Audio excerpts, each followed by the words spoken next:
Hello dear students, myself Mrs. Pallavi Bamne, Department of Biology. In the earlier class, you have already studied about photosynthesis. In this session, I'll be dealing with the last part of the topic photosynthesis, which includes dark reaction, C4 cycle, photorespiration and the factors affecting on the rate of photosynthesis. Let us see first what dark reaction is. It is a biosynthetic phase independent of sunlight where carbon dioxide is reduced to glucose utilizing ATP and NADPH2. It takes place in the stroma of chloroplast. The sequential steps of the process was explained by Melvin Kelvin, hence it is referred as Kelvin cycle. In Kelvin cycle, the first stable compound generated after carboxylation is phosphoglyceric acid, which has C3 compound, hence it is said to be C3 pathway. Now let us see the C3 pathway, which is called as Kelvin cycle. This cycle includes 3 steps: carboxylation, reduction and regeneration. Let us see carboxylation. In carboxylation, the ribulose 1,5-biphosphate undergo carboxylation in presence of an enzyme Rubisco to produce 2 molecules of 3-phosphoglyceric acid. And next, reduction takes place. In reduction, the 3-phosphoglyceric acid phosphorylate and reduced to generate glucose utilizing ATP and NADPH2. Now what happens? The glucose is formed. In the third step, that is regeneration, after the production of glucose, the remaining molecules are whatever are there, they regenerates to the starting compound back to RuBP.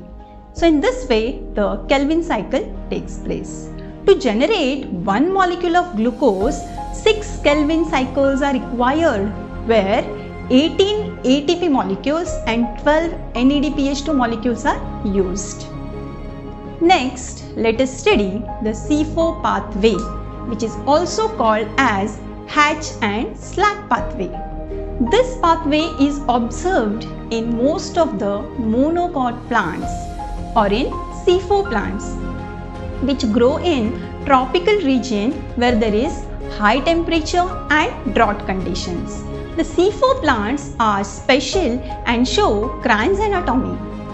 It is nothing but it is the internal structure of leaf which shows dimorphic chloroplast, that is chloroplast of bundle sheath cells without grana and non-functional, and the chloroplast of mesophyll cells with the grana which is functional. Now let us see the pathway, how the C4 pathway is. This starts with the primary carbon dioxide acceptor, which is having 3 carbon, we call it as 3 carbon molecule called phosphoenol pyruvate, present in the mesophyll cells. And the enzyme required here to for the fixation is PEP carboxylase. Now the next compound formed is oxaloacetic acid. The oxaloacetic acid, which is formed in the mesophyll cells, then this oxaloacetic acid is converted into malic acid. The malic acid is then transported to the bundle sheath cells through plasmodesmata. Now, in the bundle sheath cells, the malic acid is decarboxylated, 1 carbon dioxide is removed and broken down to release carbon dioxide and again 3 carbon molecule. Now the 3 carbon molecule which is found is transported back to the mesophyll cells, where it again converted in the PEP by the process of regeneration, and the carbon dioxide which was released in the bundle sheath cells enters back into the Kelvin cycle. So this is the C4 pathway. Now let us see what is photorespiration. The enzyme Rubisco has greater affinity towards carbon dioxide than oxygen. In C3 plants, the oxygen binds to rubisco, hence carbon dioxide fixation decreases, where RUVP generates only one molecule of phosphoglyceric acid instead of two molecules, and this process is called as photorespiration. The rubisco is expanded as ribulose biphosphate carboxylase oxygenase. So the next part what we are studying is the Blackman's law of limiting factor. This states that if a chemical process is affected by more than one factor, then its rate will be determined by the factor which is nearest to its minimal value. It is the factor which directly affects the process if quantity is changed. Take for example, in presence of green leaf, optimal light and carbon dioxide conditions, the plant may not photosynthesize if the temperature is very low. If this leaf is given the optimum temperature, it will start again photosynthesizing.